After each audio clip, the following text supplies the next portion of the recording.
बाकी अरे डूबी मर में अच्छी बजो पूर्व की दशवा कहत हाथ जोड़ के पैर पकड़ लेलन कहला कि बेटी जौनी खेतवा के नीलाम करे कहत हूँ तो नीलाम हो गई बा कैसे बतावत हुआ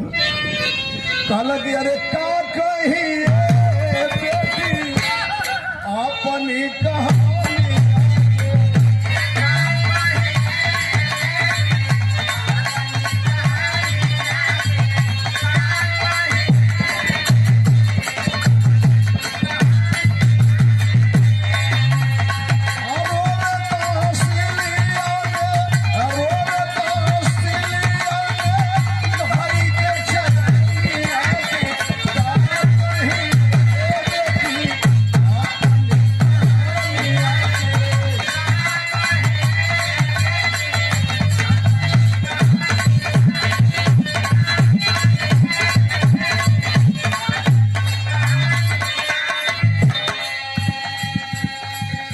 बेटी हमार विपत तनी सुन ला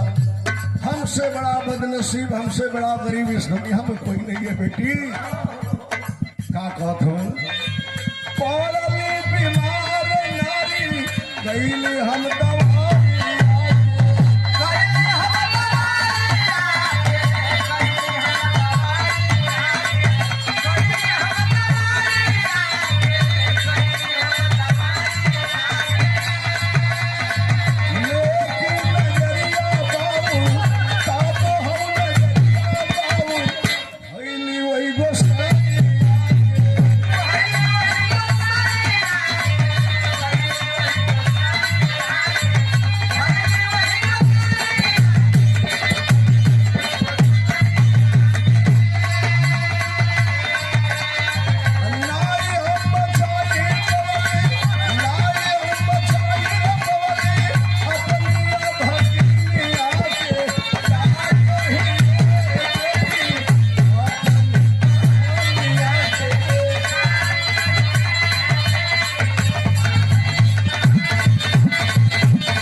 बेटी हमार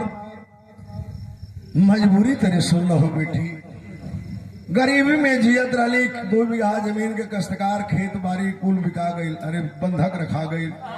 गाय भैंस बिक गई मेहरारू के तन का गहना बिक गई हो बेटी हमारी पत्नी के कैंसर हो गई इलाज करौली मालिक के वो ना मंजूर भइल पैसा भी डूब गई हमार धर्म पत्नी भी ना बचली तोरे सामने हमार बेटा यहाँ चौना के सर से माई के सजा उठ गई बा देख ला आंसू ढारत हो पढ़ावे के शक्ति हमारे बेटा के ना बा एसडीएम की बात मैं श्यामलाल की बात को सुनकर के एसडीएम महिला कही कि आपने पैसा लिया शंकर सिंह से बंधक रख के जमीन इलाज कराए पत्नी मर गई इससे मेरा कुछ लेना देना नहीं है हम उसका हिसाब जानना चाहते हैं जो 1,20,000 रुपए का लोन लिए उस पैसे को क्या किया तो कहला श्यामलाल की बेटी 2 मिनट और हमारी बात सुन का कहलन हाल हमें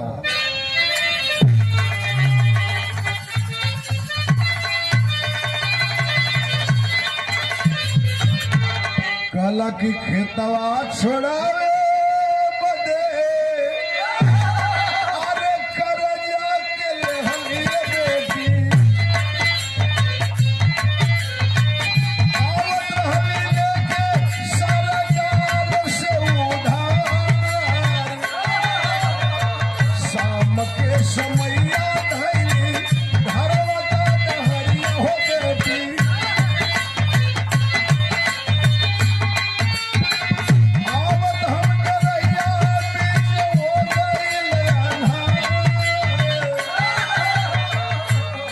श्यामलाल की बेटी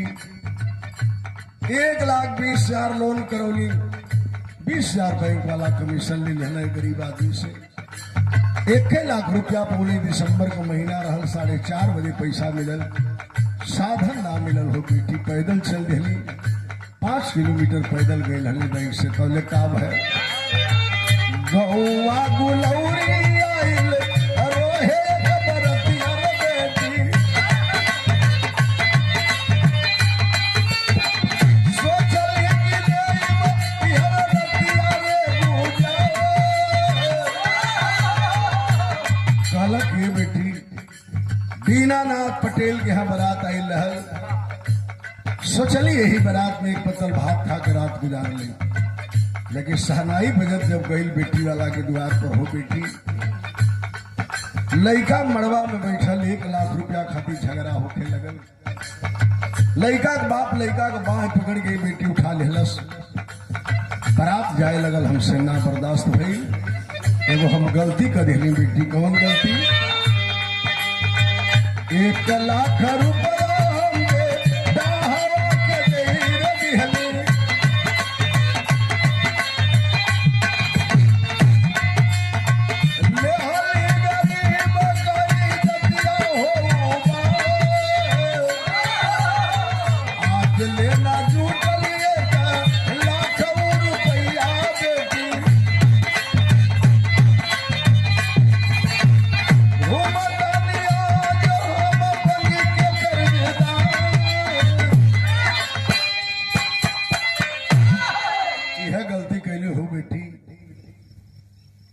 गिड़गिड़ाए लगल बुढ़ऊ के अपनी नतनी का शादी करत है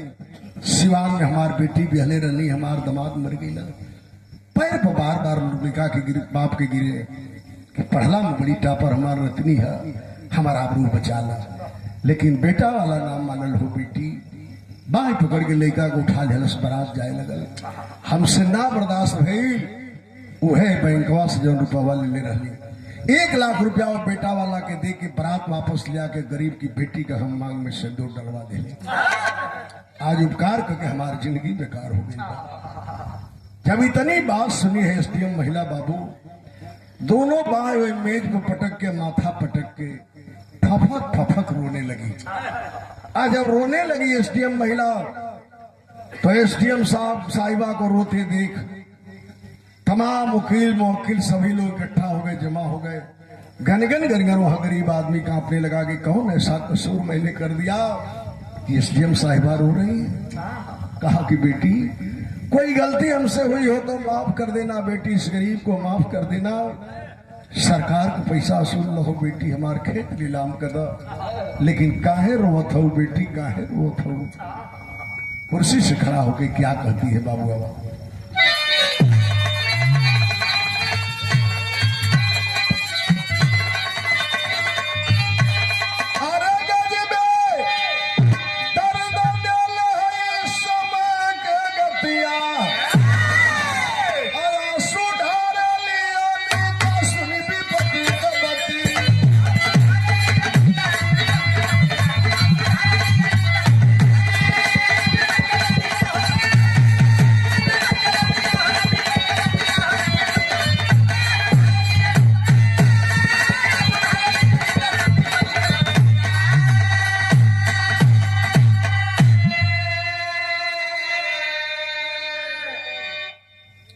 पुनः प्रधान जी की तरफ से सादर 100 रुपए का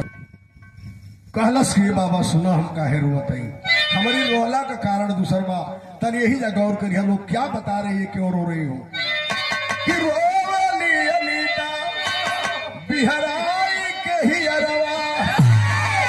कहलस कि बाबा जानत हो काहे रोवत है कि तोहरे पैसा से हमके मिलल है से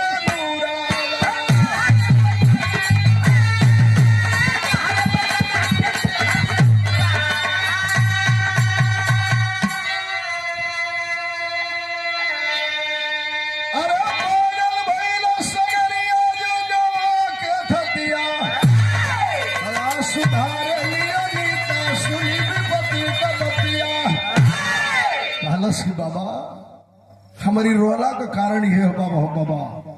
वही दीनानाथ पटेल का हम नतनी है हमारा नाम अनीता पटेल बा दूसरा कोई के शादी में पैसवा ना दिले रहला बाबा हमारे शादी में पैसवा दिले रहला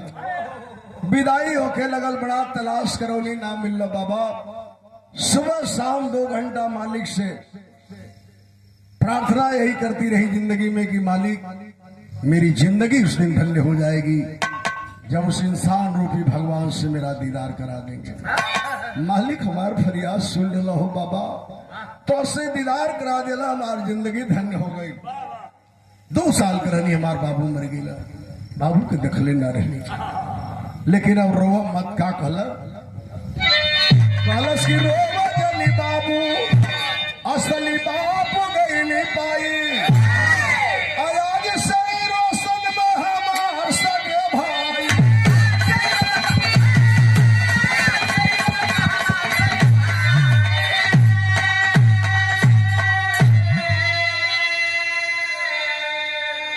अरे असली नहीं अरे बाके शीतल भइली छतिया,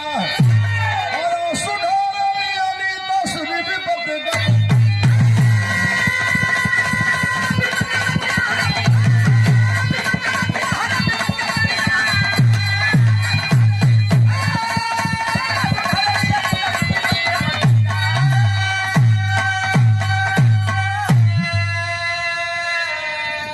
कलश बाबू रहो मत, आज से हमार तू असली बाप और आपका बेटा रोशन मेरा सगा भाई होगा। ले गई बैंक में सारा कर्जा भरवाती है, बाबू साहब से खेत छुड़वाई और कही कि आप अपने परिवार में मेरी कोई औलाद नहीं है, आज से एक नई जिंदगी की शुरुआत करेंगे। ले जाके बाप बना कर रख लेलस, बढ़िया स्कूल में एडमिशन करा दिलस, पढ़ावे लगल। तो करीब पति के मालूम चलल जो दिल्ली में एनजीओ चलाता था, पता चलल कि हमार मेहरारू एगो बूढ़ आदमी के बाप बनौले बा, एगो लड़का के अपन भाई बना के पढ़ावत बा। आइल पटना जहाज से उतरल, गई आवास पर कहा खबरदार जल्दी घर से बाहर करो इस बूढ़े को, इस बेटे को उसके, वरना खैरियत नहीं है। कई एसडीएम महिला की खबरदार, ये रिश्ता तुमसे आज भी टूट सकता है लेकिन जन्म जन्म बाप बेटे से मेरा रिश्ता नहीं छूट सकता। जानते हो कौन आदमी है? जब तुम मड़वे में गया था शादी करने के लिए, 1 लाख रुपया के लिए तेरे बाप ने बाह को पकड़ के उठा लिया, बारात जाने लगी और यह गरीब आदमी बैंक से 1 लाख रुपया लेके कर्ज देने जा रहा था खेत छुड़वाने। नहीं बर्दाश्त किया ये गरीब आदमी, तेरे बाप को 1 लाख रुपया दिया और शहनाई बजाते लाया, मेरे नाना के दरवाजे की आबरू रखा, मेरे मांग में सिंदूर दिलवाया। तो फैसला कर लो, ये जन्म जन्मांतर हमसे रिश्ता नहीं टूटेगा। तुमसे कहो अभी तोड़ दो, नहीं तो अपने बाप के पराचित को माफ करना चाहते हो तो गिरो पैरों पर इस महान इंसान के और माफी मांग ले। गिरा उसका पति पैर पे, माफी मांगा। जब पटना के पेपर में छपल बाबू, तो डिप्टी सीएम थे उस समय तेजस्वी यादव, जाकर के पूरे परिवार को सम्मानित करने का काम किए थे और जहां हम लोग गए थे वहां भी सम्मानित हुई। आंदर बाजार जहां हरिशंकर यादव लालू के दल से विधायक है, उनके नाती के तिलक में मैं गाने गया था, वो एसडीएम महिला वहां आई थी जिससे मुलाकात हुई। इसको कहानी को वहीं जाना तो बिरहा में मैं तब्दील कर दिया। जय जखाड़ स्वामी गुरुजद्दू लहराती फुलवारी, श्री नारायण स्वर्ग में गई ले, अरे जो है पिता बिहारी।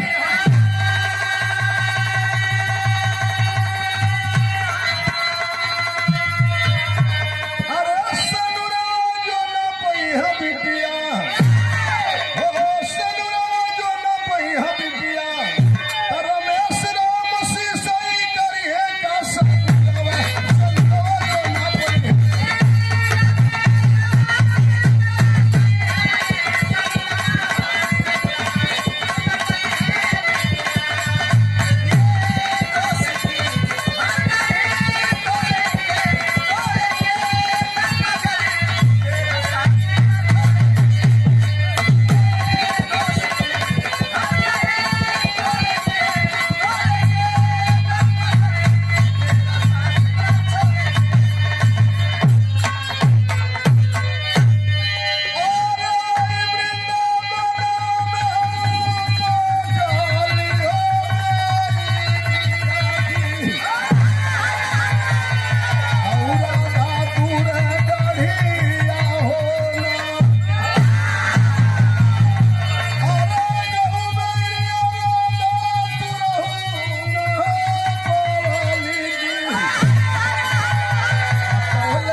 भेल